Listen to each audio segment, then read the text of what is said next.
Ahora sí, buenos días. Estamos celebrando, estamos en el mes de la Navidad, ¿no? Diciembre. Celebramos y recordamos la venida de Jesucristo a esta tierra.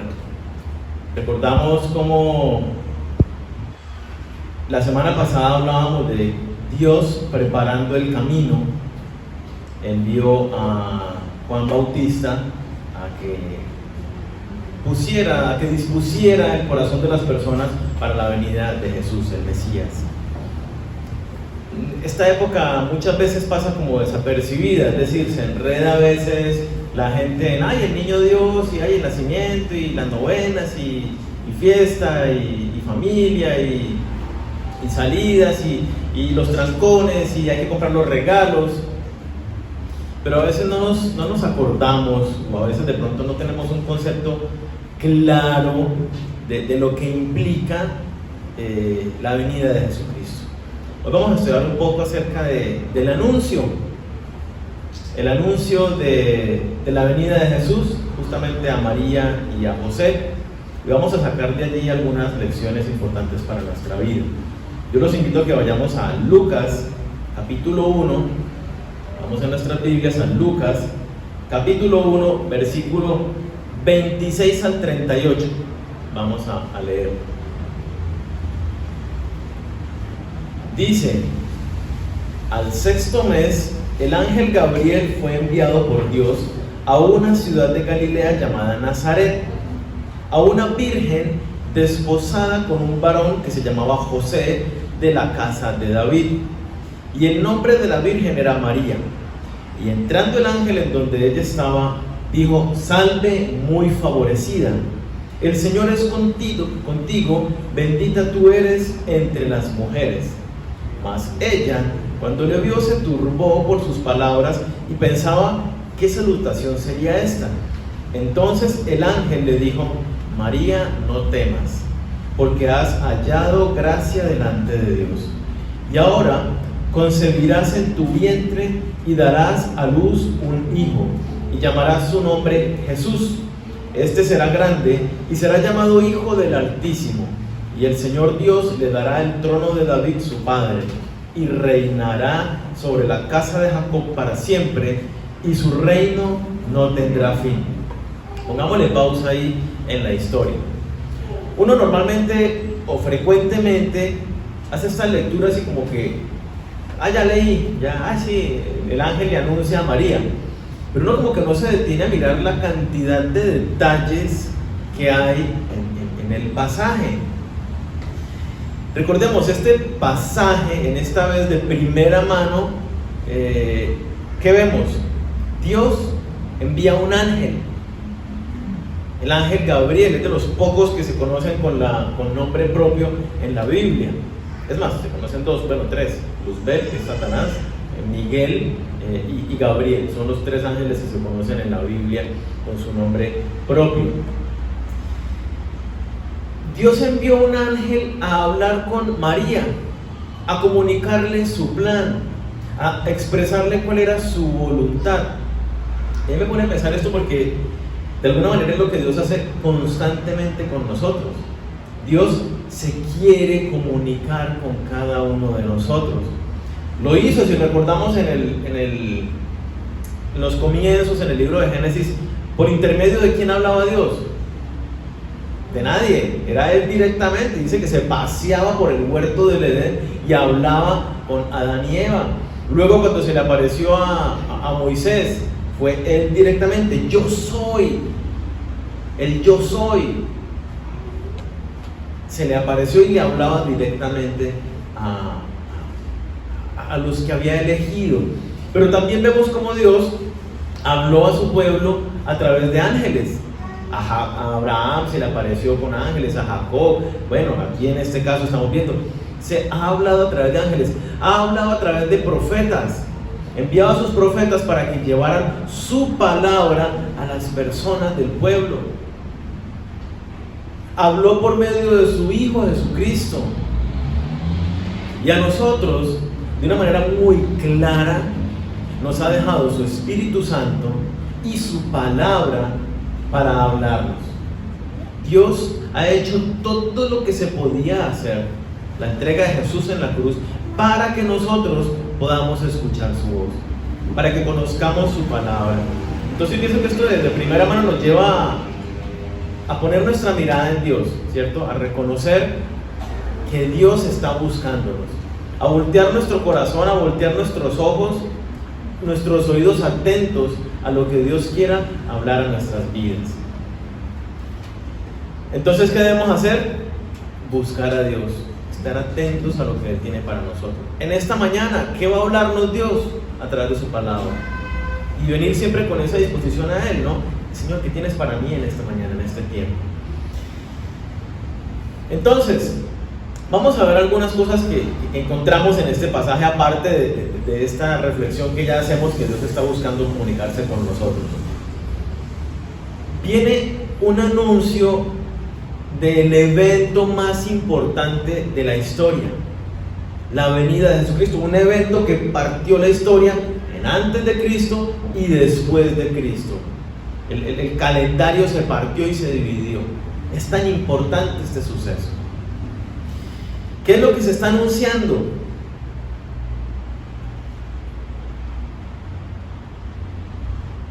Cuando leemos el pasaje, pues está muy por encima. Se anuncia la venida de un niño. Van a ser un bebé. Y yo quiero que miremos lo importante de este pasaje, porque es que hace casi cada palabra que utiliza este pasaje allí son referencias del Antiguo Testamento a la venida, no cualquier niño, a la venida del Mesías, a la venida del Rey de Reyes, a la venida de Dios mismo en medio de los hombres. Y yo quiero que miremos Isaías 9, mantengamos ahí el pasaje de Lucas, no lo pierdan porque vamos a estar todo el tiempo ahí en Lucas, pero vamos a Isaías 9, versículo 6. Dice Isaías 9, 6: porque un niño nos es nacido, hijo nos es dado, y el principado sobre su hombro, y se llamará su nombre admirable, consejero, Dios fuerte, Padre eterno, príncipe de paz.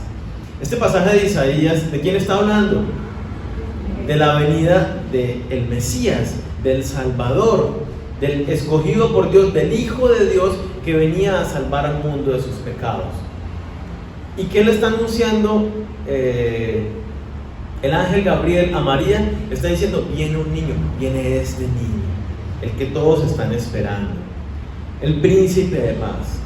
Entonces empezamos a entender que no es el niño Dios, como a veces nos quedamos ahí con el niño Dios, y sí, es el Hijo de Dios, pero no es el niño Dios como el chiquito que ve uno ahí en el pesebre, es mucho más, y quiero que entendamos eso en este momento. Dice ahí el versículo 26, dice: ¿a dónde fue enviado este ángel? A una ciudad llamada Nazaret. José y María eran habitantes, ellos vivían en la ciudad de Nazaret. Ellos se van a Belén porque iban a hacer un censo y tenían que ir a la casa, al lugar donde era José. José era de Belén, entonces fueron a Belén, allí nació Jesucristo, huyeron a Egipto porque Herodes buscaba matarlo, pero luego Dios les dice: regresen ya otra vez a Israel y vayan a vivir a Nazaret, los guía Dios.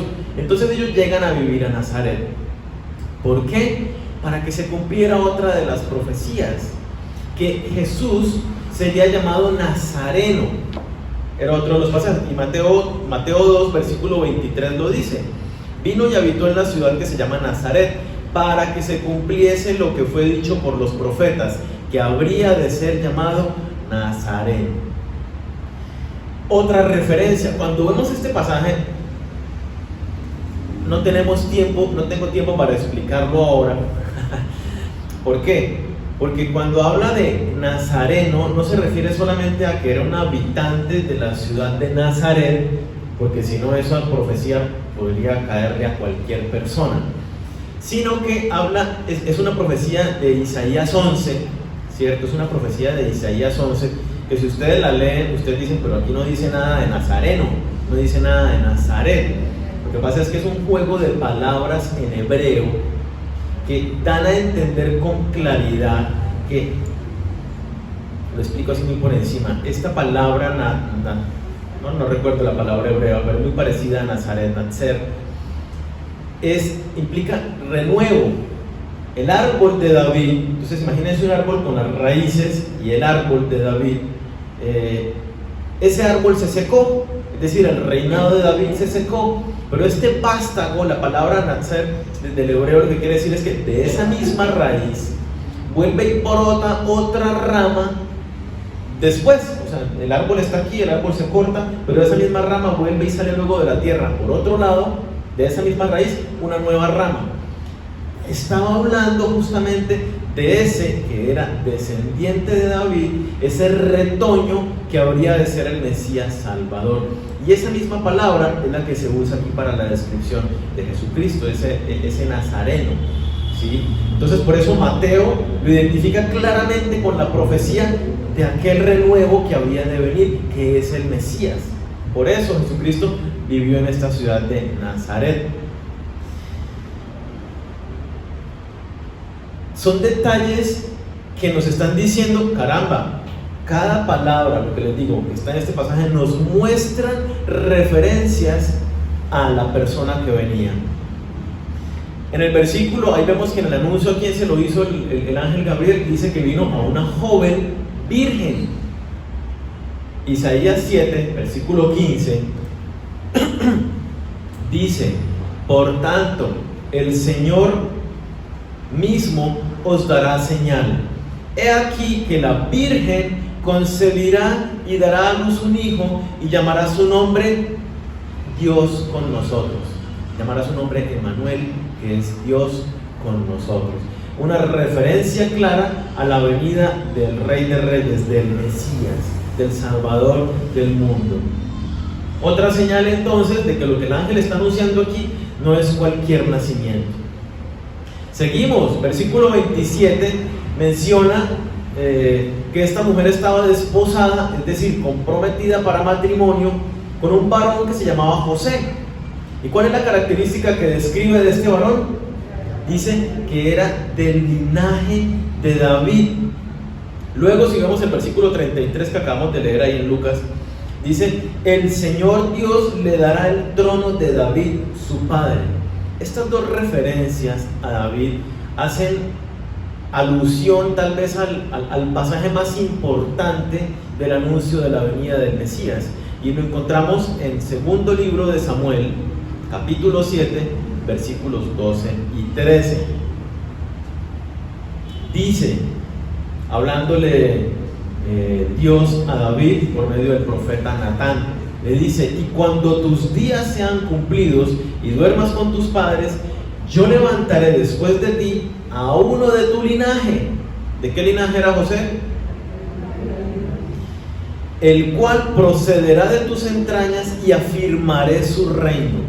Él edificará casa a mi nombre, y yo afirmaré para siempre el trono de su reino. Versículo 16: y será afirmada tu casa y tu reino para siempre delante de tu rostro, y tu trono será estable eternamente. ¿De quién está hablando el profeta en este pasaje? No es de cualquier persona que va a tener un reino como fue David, como fue Salomón, como fue cualquiera de los otros reyes.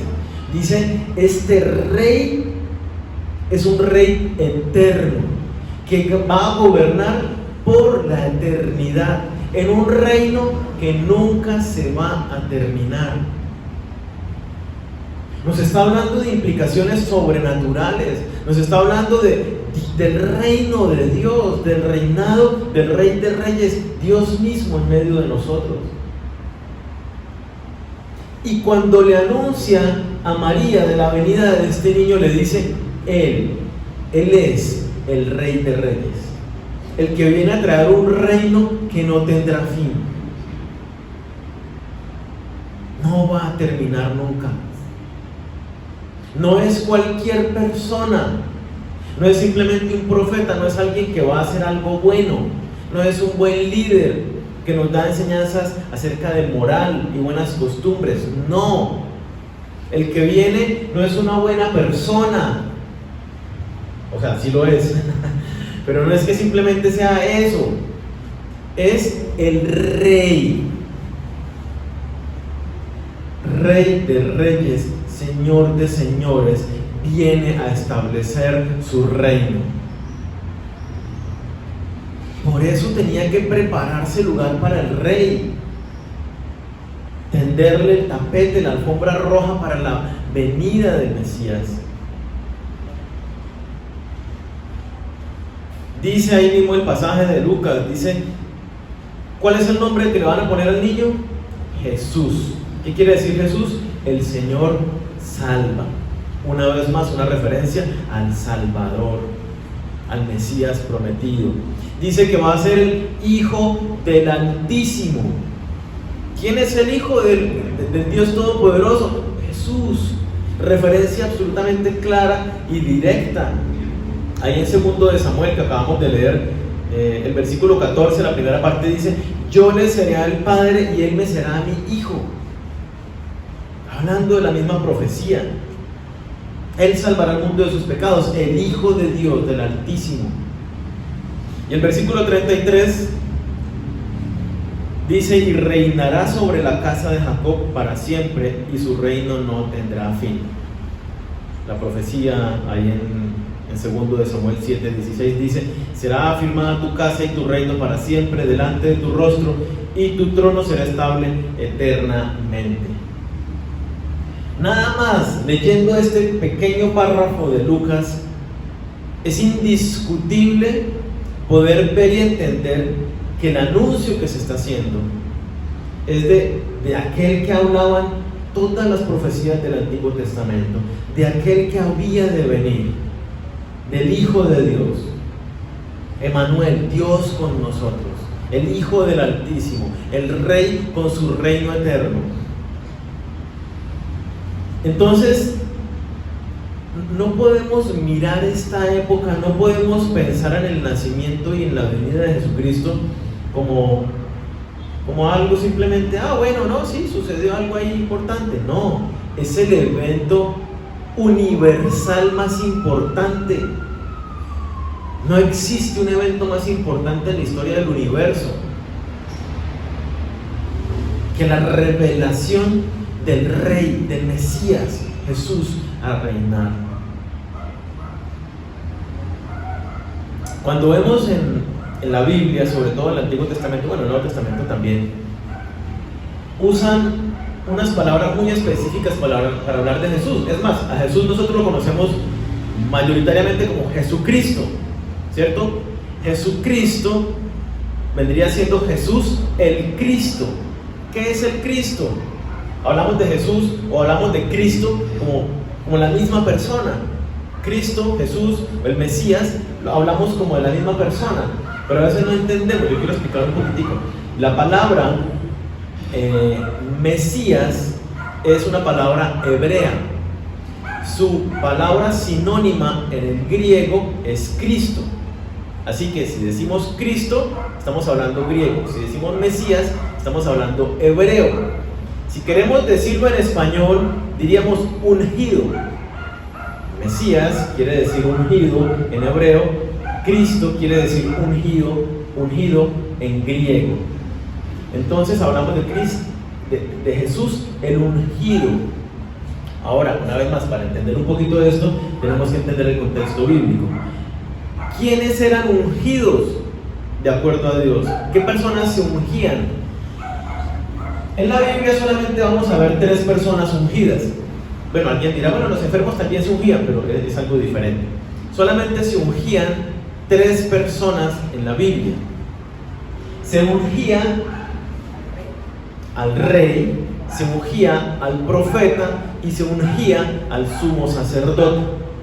Ahora bien, cuando hablamos de ungir, era untar aceite a la persona.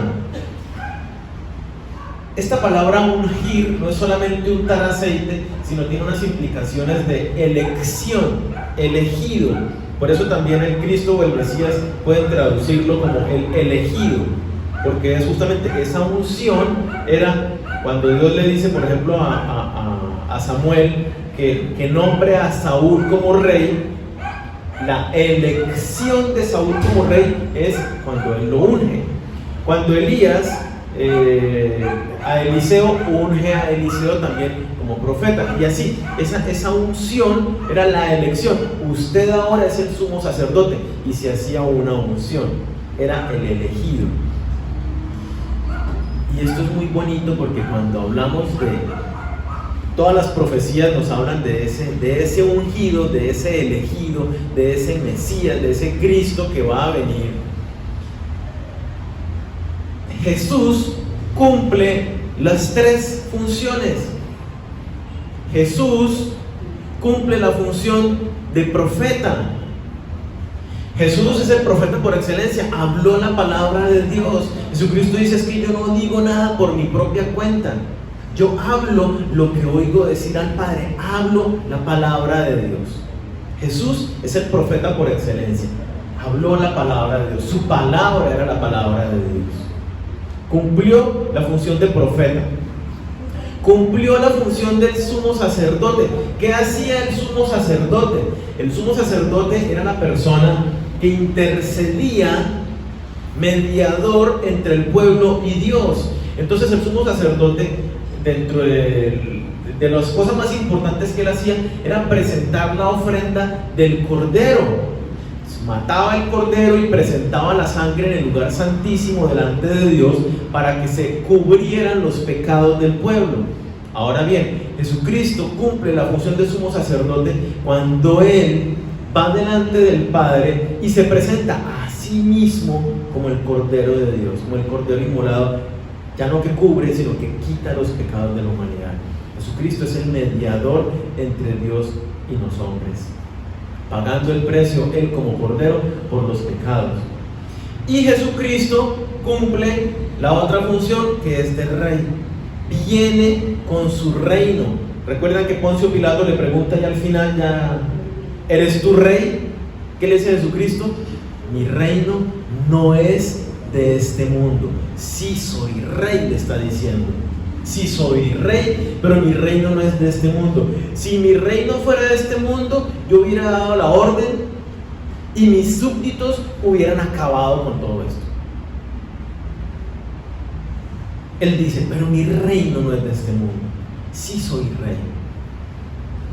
Jesús, cuando se habla entonces de todas las profecías del Antiguo Testamento, nos hacen referencia siempre a este aspecto del gobierno de Jesucristo, del Rey de Reyes y Señor de Señores. Jesucristo vino, fue crucificado, resucitó y ascendió a los cielos. ¿Es Rey?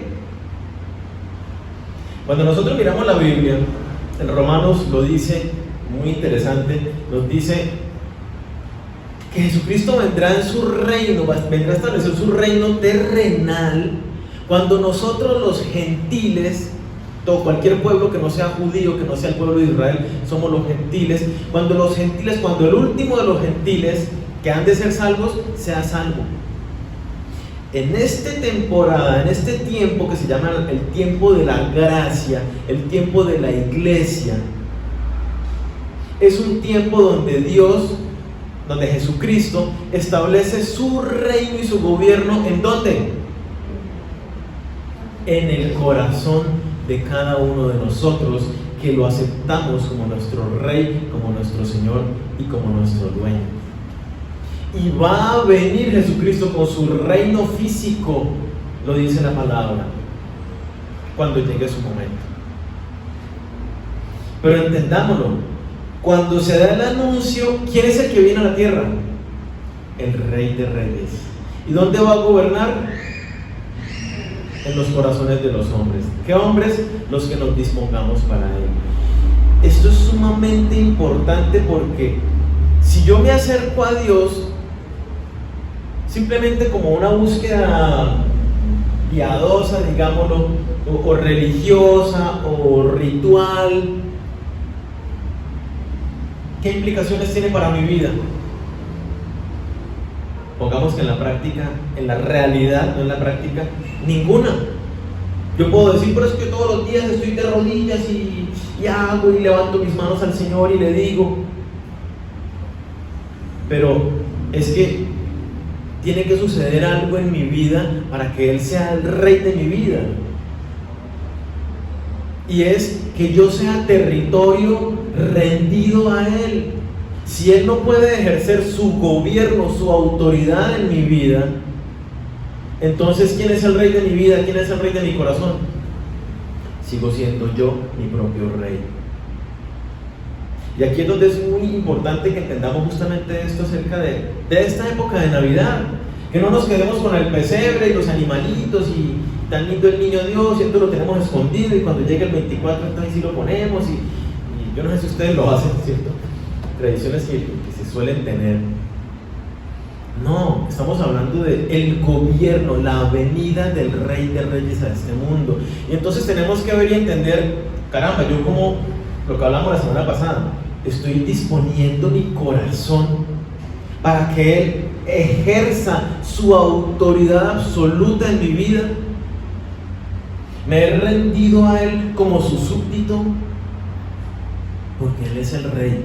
El que ha venido es el Rey. El que se ha anunciado es el Dios Todopoderoso que vino a gobernar. ¿Y sobre quiénes gobierna Dios? ¿Quiénes somos los que somos ciudadanos de su reino? Aquellos que nos dejamos gobernar por Él.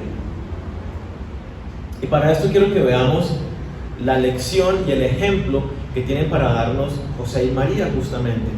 Sigamos leyendo ahí donde estábamos, en Lucas 1, versículo 34. Y miremos qué debemos hacer ahora con la venida del Rey. Versículo 34. Entonces María dijo al ángel: ¿cómo será esto? Pues no conozco varón. Respondiendo el ángel le dijo: el Espíritu Santo vendrá sobre ti y el poder del Altísimo te cubrirá con su sombra. Por lo cual también el santo ser que nacerá será llamado Hijo de Dios. Y he aquí tu parienta Elizabeth, ella también ha concebido hijo en su vejez, y este es el 6º mes para ella, la que llamaban estéril, porque nada hay imposible para Dios. Entonces María dijo, póngale cuidado a estas palabras: he aquí la sierva del Señor, hágase conmigo conforme a tu palabra. Y el ángel se fue de su presencia. A mí me encanta, me impacta esta frase de María. Imaginémonos un momento, ¿qué sucede? Imagínate que tú eres María, estás allí y llega este sujeto con ese saludo tan especial de que bendita eres y has hallado gracia y de ti nacerá un ser, y ella dice, pero vea, ¿cómo van a ser? Está asustada, ¿cierto? Aparte de que está asustada, no entiende qué es lo que le están diciendo, porque ¿cómo así de que van a ser, si no he tenido relaciones, sí, que la sombra del Altísimo? ¿Cómo es la sombra del Altísimo? ¿Cómo así que el Espíritu Santo? Y no, ella no entiende nada de lo que va a suceder, pero entiende una cosa: que no se ha casado aún, que no se ha acostado con su esposo, aún no han tenido relaciones sexuales con su esposo. La palabra dice que después de que Jesús nació, ahí fue ya donde tuvieron relaciones sexuales con su esposo, como corresponde. Y entonces ella dice, caramba, yo no me he casado aún, resulto embarazada, ¿qué va a suceder conmigo? En la sociedad no era como ahorita que le van a decir, ay, usted es una cualquiera, se acostó con otro. No, de acuerdo a las leyes, ella la debían apedrear, la debían matar a punta de pedradas. Entonces la vida de ella estaba en riesgo, no entendía qué estaba sucediendo, ni entendía cómo iban a suceder las cosas, ni lo que iba a suceder. Y aún así, ¿qué dice ella? ¿Sabe qué? Conmigo para las que sean. Haz con mi vida lo que te parezca, Señor. Me rindo a ti. He aquí la sierva del Señor. Mi vida, y si es necesario, mi muerte, están al servicio de Dios. Eso implica ser un súbdito del Rey.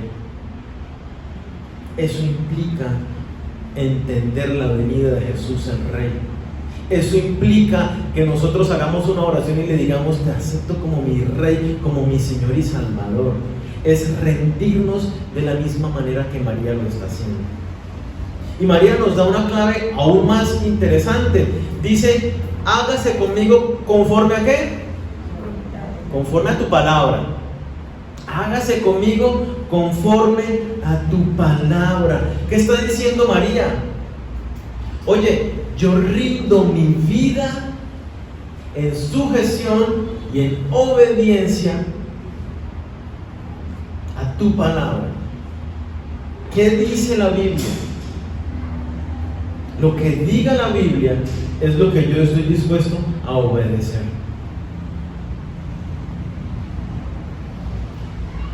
Cuando entendemos que Jesús es nuestro Rey, que vino para gobernar en nosotros, ¿qué nos corresponde a nosotros, de acuerdo a lo que nos está enseñando este pasaje de la vida de María?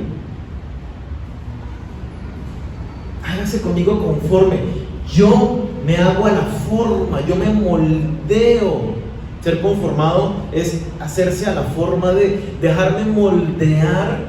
¿Por quién? Por la palabra preciosa de Dios. Nosotros debemos, conforme lo estaba haciendo María, decirle a Dios con ese mismo corazón humilde: aquí estoy, Señor, soy tu siervo, tú eres el Rey de Reyes. Haz conmigo como te parezca.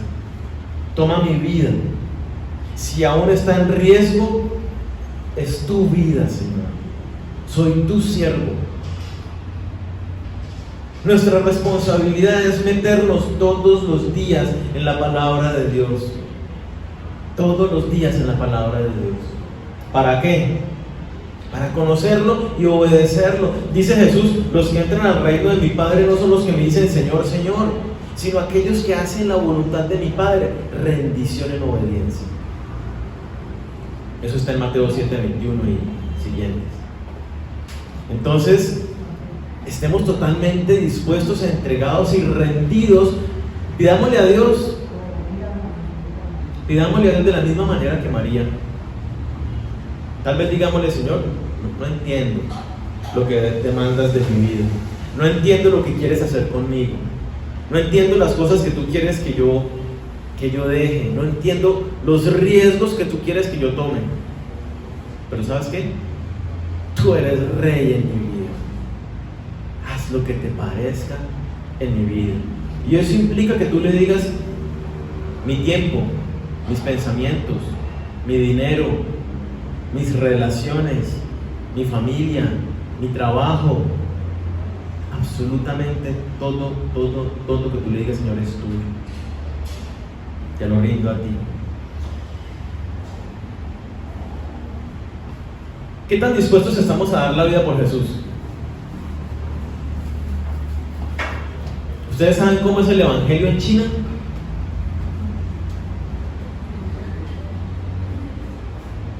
Hubo un sujeto que fue a China, viajó a China a dar un seminario para líderes. Y el seminario era en un salón muy pequeñito, no habían sillas ni absolutamente nada. Iban a estar allí una semana, de 8 a 5 de la tarde todo el día, estudiando liderazgo. Y entonces el hombre llega y llegan 22 líderes chinos al recinto para esta capacitación. Y él les pregunta, así como entre broma y serio, ¿qué pasa si nos descubren acá en esta capacitación? Entonces dicen, a usted lo deportan de inmediato a su país y a nosotros nos meten a la cárcel 3 años. ¡Wow! ¿Alguno de ustedes ha estado en la cárcel esos 3 años por Cristo? Eran 22, 18 de ellos levantaron la mano. 18 de ellos ya habían estado en la cárcel 3 años por causa del Evangelio. El hombre sigue enseñando todo el tiempo y al final Él llevó unas Biblias, ¿no? Porque igual no pueden tener Biblias, entonces les pregunta quién. 15, llevó 15 Biblias y 7 personas no tenían Biblia, entonces le repartió las Biblias. Y una mujer que estaba allí sentada, entonces él dice, vamos a estudiar Primera de Timoteo. Y una mujer que estaba allí agarra la Biblia y se la pasa a otra persona. Y no lee la Biblia. Entonces al final el hombre se acerca y dice, oye, ¿tú por qué? Qué bueno lo que hiciste de compartir tu palabra con la otra persona, pero nadie tenía porque ahí hay más Biblia, así que ellas, no hace falta, es que yo ya memoricé Primera de Timoteo. Ok, ya te lo sabes de memoria. Sí, me sé varios libros de la Biblia de memoria. Bueno. Terminó el seminario y el hombre le dice, ¿por qué les gustaría que yo ore por ustedes? Entonces le dicen, entre todos se ponen allá a mirar, nos gustaría tener la libertad que usted tiene en su país para conocer a Dios y para darlo a conocer. Y este hombre se queda pensando un momento y le dice, yo no puedo orar esa petición. Dice, en mi país se abre un espacio para capacitación de líderes. Les queda 10 minutos a pie y la gente no va. Y menos si llueve. Ustedes han venido desde largos viajes, disponiéndose de más de 13 horas de viaje para poder llegar a este lugar. En el lugar donde yo vivo, con la libertad que tenemos, si el salón no es cómodo, no está bien aireado, las sillas no son cómodas, la gente se queja y no vuelve. Ustedes han estado sentados en el piso de 8 de la mañana a 5 de la tarde durante una semana sin quejarse, con los corazones totalmente dispuestos a conocer de Dios. En el lugar donde yo soy, y hay esas libertades, la gente por cada familia en promedio tiene más de 3 Biblias y ni siquiera las leen. Ustedes no tienen Biblia y se la aprenden. ¿Cómo se la aprendió esta señora? En la cárcel. ¿Y cómo se la aprendía? No podían tener Biblia. Cuando la visitaban le entregaban papelitos y versiculitos. Y le pregunta, y si la descubren, no tienen más problemas. Claro, por eso tenemos que memorizarla rápido.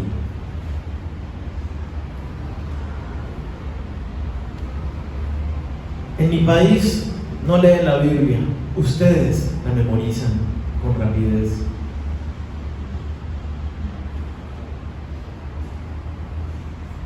Nosotros la tenemos muy fácil.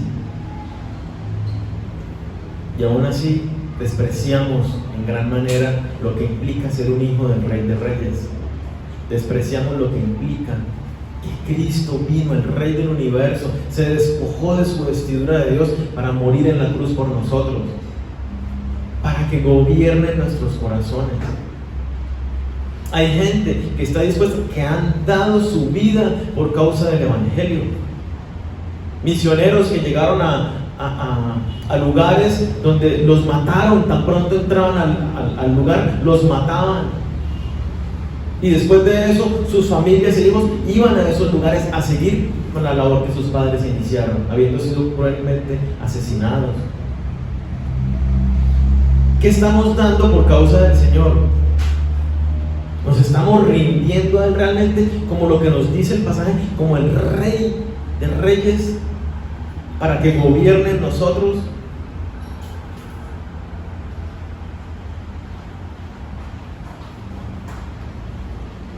Algo muy bonito que vemos también aquí en el pasaje y en María es que ella era una mujer joven, era pobre y era mujer. Características que en la época la hacían de alguna manera despreciable. Dios no va a hacer nada con usted. Usted es poca cosa como para que Dios la utilice, y mucho menos para una tarea tan importante. ¿Y qué vemos en el pasaje? ¿Qué hizo Dios? Dice: has hallado gracia delante de Dios. Dios tomó a esta mujer menospreciada y le dio una de las honras más espectaculares que un hombre podía haber tenido, y hacer tener al Hijo de Dios, criarlo, formarlo junto a su esposo José. Tal vez alguno de ustedes se considere como poca cosa, como que yo no estoy capacitado. Ella no había sido capacitada, ni formada, ni nada. Madre primeriza, jovencita. Cualquiera puede decirle a Dios para una tarea importante hacia él: no, Señor, yo no estoy preparado para esto. Dígale a otro. Ella pudiera decir: Señor, yo nunca he tenido hijos y yo no me he preparado, yo no conozco tu palabra, ¿cómo voy yo a educar a tu hijo? Dígale a otra: yo, mire, fulanita de tal, ella sí ha sido estudiada en la palabra de Dios y ya tiene como 4 hijos, tiene experiencia para criar a tu hijo bien. Puede que tú te sientas así como que yo no soy quien, pero el Señor es quien. Dice el pasaje: porque nada hay imposible para Dios. ¿Qué necesita Dios? Que nosotros digamos como María: Señor, aquí estoy. Tú eres el del poder, tú eres el del plan. Tú solo necesitas que yo disponga mi corazón y mi vida. Y miremos brevemente el caso de José. Mateo 1, versículo 18, que también nos da ejemplo desde otra perspectiva. Dice el versículo 18: el nacimiento de Jesucristo fue así. Estando desposada María, su madre, con José, antes de que se juntasen, antes de que tuvieran relaciones, se halló que había concebido del Espíritu Santo.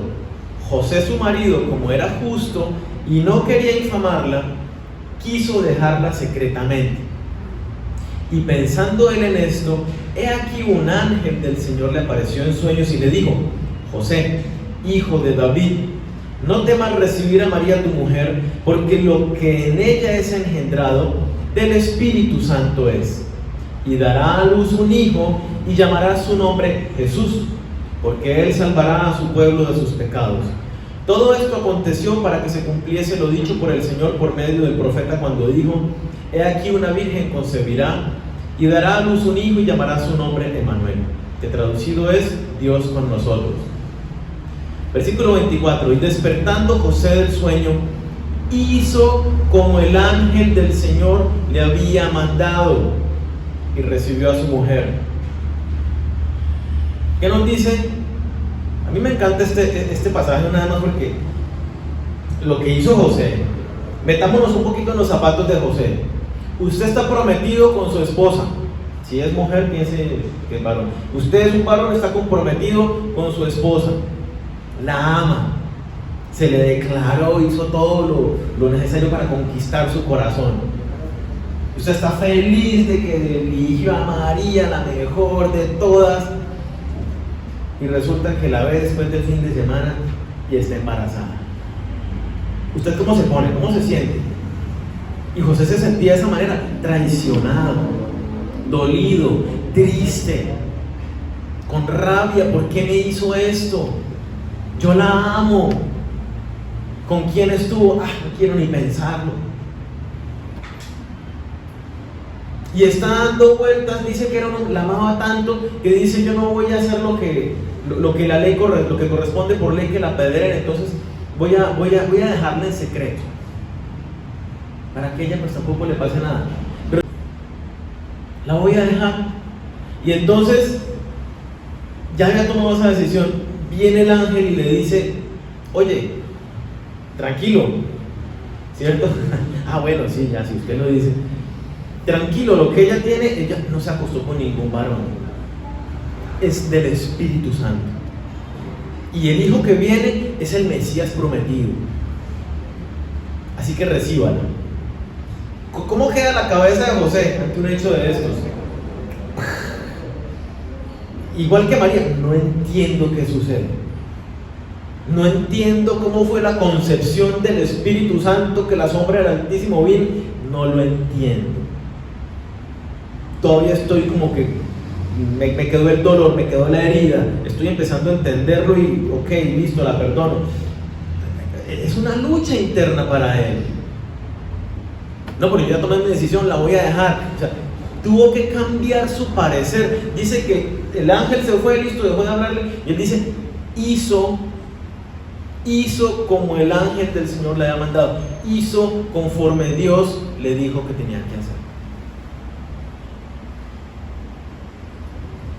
Aunque se sentía raro, aunque no entendía lo que estaba pasando, aunque no entendía lo que Dios quería hacer, aunque estaba dolido, aunque había tomado unas decisiones diferentes, cuando conoció la voluntad de Dios, cambió su parecer, cambió sus emociones y recibió a su mujer María con todo su corazón.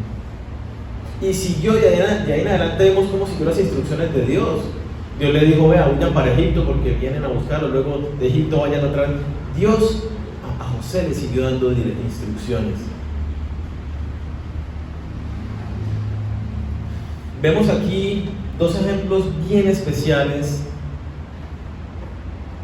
de personas rendidas al Rey, rendidas a Dios en toda sumisión y en toda obediencia. Personas como nosotros, que no entendían, que estaban confundidos, que habían tomado decisiones que los llevaban por otro camino diferente al de la voluntad de Dios, pero que estuvieron dispuestos a cambiar su rumbo por ajustarse al camino de Dios, que estuvieron dispuestos a obedecer aunque no entendían lo loco de esa palabra que Dios les estaba mandando, aunque no entendían cómo eso iba a funcionar, aunque no entendían por qué tenían que dejar esto o empezar a hacer lo otro, estuvieron dispuestos a hacerlo. Y ese es el llamado que Dios nos hace a nosotros ahora, y es lo que Dios quiere que recordemos en esta mañana, y que recordemos en esta Navidad, y que le recordemos a otras personas con las cuales compartamos en este tiempo de Navidad. No es el pesebre y el niño Dios, es el Rey de Reyes, y tenemos que disponer nuestros corazones en obediencia total y absoluta, como vemos que lo hicieron ellos. Si nosotros hemos recibido a Jesucristo como nuestro Señor, como nuestro dueño, entendámoslo, Él es Rey, y es para que gobierne, que ejerce su gobierno absoluta y sin condiciones y sin reservas, todo nuestro ser rendido a Él. Entonces, ¿qué tenemos que llevar nosotros? Una vida de rendición a Dios, una vida de entrega a Dios, una vida donde nos reconozcamos a nosotros mismos como sus siervos, una vida donde, aunque tengamos miedo, dar ese paso de obediencia a lo que Dios nos dice, aunque mi lógica y mi razón me digan, pero es que no tiene sentido y no entendamos, debemos dar ese paso de obediencia a Dios. Aunque nuestros caminos ya hayamos tomado decisiones, debemos ajustarnos a lo que Dios diga, porque Él es el Rey. ¿Quiénes somos nosotros para contradecirle o desobedecerle? Y ahí es donde se hace una decisión voluntaria, porque Dios no nos obliga, Él es el Rey y tenemos que obedecerle, pero esa obediencia depende de nosotros, si nos sometemos o no a su reinado. Entonces,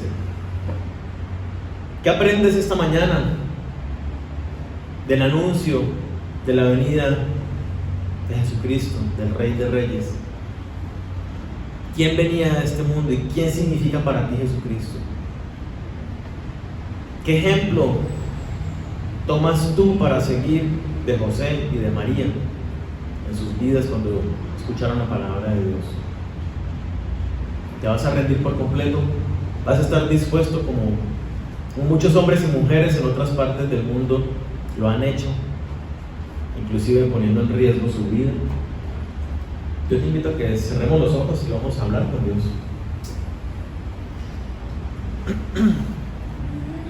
Dile aquí con el corazón en tu mano, habla con Dios y dile: Señor, aquí estoy.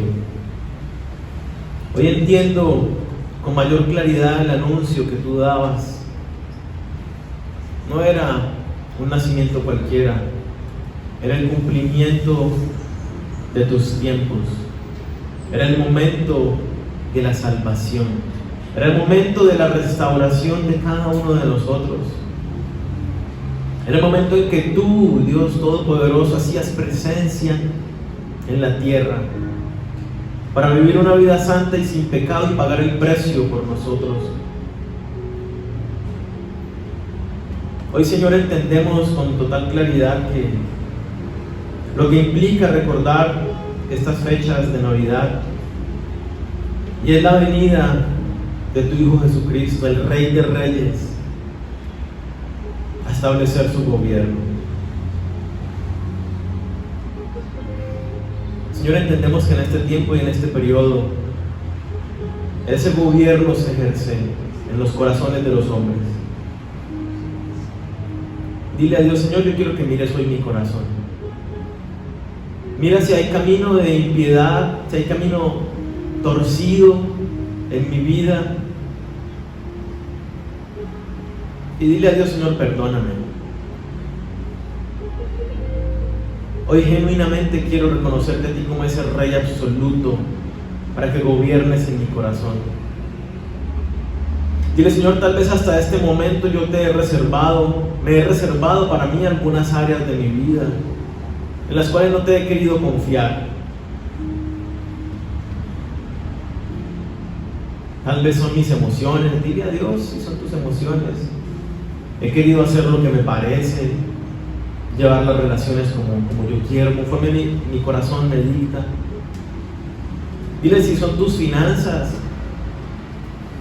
si no has querido honrar a Dios con lo que Él te manda, si no has querido tener un corazón agradecido para con Él, si es que no has querido ser obediente en el trato con tu familia, en el moldear tu carácter, en las palabras que dices, en las conversaciones que tienes.